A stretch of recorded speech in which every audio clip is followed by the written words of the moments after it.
Learning English with English faculties. Hey everyone, and welcome to This Explainer. If you're a healthcare professional gearing up for the Occupational English Test, or OET, you are in exactly the right place. Today, our goal is to completely demystify the OET writing task.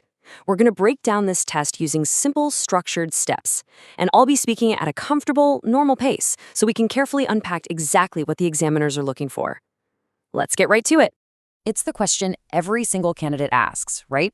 What does it actually take to pass OET writing and secure that grade B you need for registration? Well, passing isn't just about having good English. It requires a crystal clear understanding of the strict rules and rubrics that govern the test. You literally have to write exactly what the examiners want to read. So today, we're going to look at exactly what those rules are. Okay, let's dive into this. Here is our agenda for today's explainer. We'll start with the blueprint. Then we'll look at the boundaries. Third, we'll examine the raw materials. Fourth, proper letter format. And finally, the rubric. Section 1, the blueprint, task fundamentals. So the writing task is actually straightforward in its design. You're required to write exactly one letter. And this letter must be based on a set of medical case notes that are provided to you. Importantly, this test is profession-specific. This means if you're a nurse, you write a nursing letter. If you're a doctor, you write a medical letter based on a medical scenario. You're only ever tested on context relevant to your own specific healthcare profession. Section 2, the boundaries, time and word limits. Now, here is your most critical constraint, 45. You have exactly 45 minutes in total to complete this entire writing task. Time management here is absolutely vital. But listen, those 45 minutes are strictly divided. Step 1 is your reading time, which lasts for exactly 5 minutes. And during this time, you cannot write a single thing. You aren't allowed to make any marks on your paper at all. You have to use these 5 minutes purely to read the instructions and really understand the patient's case. Once that's up, step 2 begins, giving you exactly 40 minutes of writing time to actually produce your letter. The next big boundary is your word count. The sweet spot for the body of your letter is 180 to 200 words. Notice I said the body of the letter, so that completely excludes the address, the date, and the greeting. You really must learn to summarize the case effectively to hit this specific target. Now, what's really interesting is why this limit exists. There's a real danger in ignoring that word count. If your letter is much shorter than 180 words, the examiners immediately know you probably missed important medical information that the reader needs. On the flip side, if your letter is much longer than 200 words, you probably included extra, unhelpful details from the case notes that will just confuse the reader. Staying inside the limit forces clarity. Section 3, the raw materials, using case notes.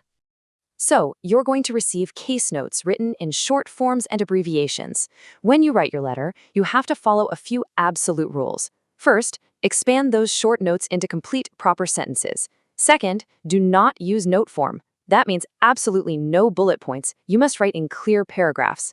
Third, choose only relevant information. The test deliberately throws in extra details you don't need and you have to ignore them. And finally, never add new medical information. Don't invent any extra medical details from your own clinical experience. Stick only to exactly what's in the notes. Section 4, proper letter format, visual structure.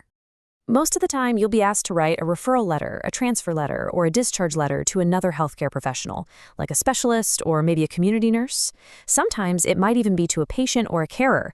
But to format this correctly, you've got to include the date, the recipient's details, a very clear subject line indicating the patient's name and date of birth, and you absolutely must use clear paragraphs to separate your ideas. Section 5, the rubric. Assessment criteria. All right, here's your high-level view. The 6 criteria are purpose, content, conciseness and clarity, genre and style, organization and layout, and language. Breaking down the rules, even if your English grammar is flawless, failing to meet these specific criteria will cost you your grade B. Let's look at what each one actually means in practice. Number 1 is purpose. The examiner is asking, is the reason for writing the letter clear immediately at the beginning? You know how it is. Due to time constraints in real hospitals, health professionals need to know exactly why they're reading a letter right away. Your opening paragraph must clearly state why you are writing and what action needs to be taken. Number 2 is content. So the crucial point here is, did you include all the necessary information accurately? This is all about continuity of care. The reader needs specific medical facts to safely take over the patient's care. If you miss key clinical details from those case notes, your content score is going to drop. Number 3 is conciseness and clarity. Did you leave out unnecessary details? Remember that strict 180 to 200 word count we talked about? This is exactly where it matters. You have to act like a filter. If a piece of information from the case notes isn't actually relevant to the specific person reading your letter, leave it out so the letter is easy to read quickly. Number 4 is genre and style. The examiner is checking, is your writing formal, polite, and professional? You're writing a clinical document, so a clinical, factual tone is definitely required. You must avoid informal words.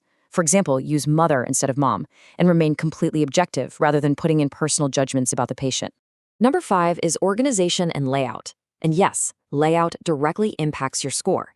Did you use paragraphs correctly to separate different topics, like maybe medical history versus current medications? Did you follow standard letter format with the date and address? A logically organized letter just makes it so much easier for the reader to retrieve key information quickly. Finally, number 6 is language. This just asks, is your grammar, vocabulary, spelling, and punctuation accurate? Look, while OET is mainly a test of clinical communication, basic English mechanics are still strictly graded. You need to ensure your verb tenses are correct, your medical vocabulary is appropriate, and your spelling is accurate so that errors don't cause a strain for the reader. And there you have it, the complete master guide to the OET writing task. From managing your 45 minutes to hitting that 180 to 200 word sweet spot to understanding exactly what the examiners are grading you on. So, my question for you to take away is this. Which of those 6 criteria are you going to practice today? Focus on one at a time, really master the structure, and you'll be well on your way to success. Thanks for joining me on this explainer, and happy studying.